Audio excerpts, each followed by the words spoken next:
Hii maisha ni safari. Hello sis.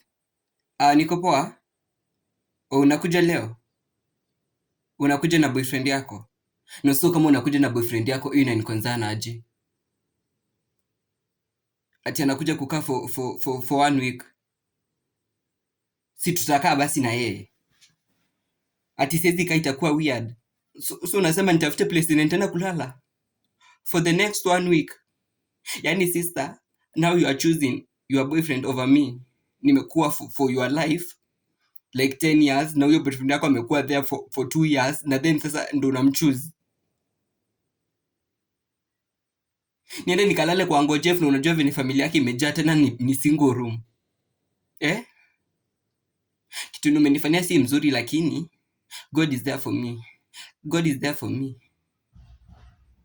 Usiniambie kitu, nitumie tu fare, nitajipanga. Msichana ameniamulia tu vizuri anifukuze. Nitaenda. I will go. Acha nipigie. Cheki Brayo.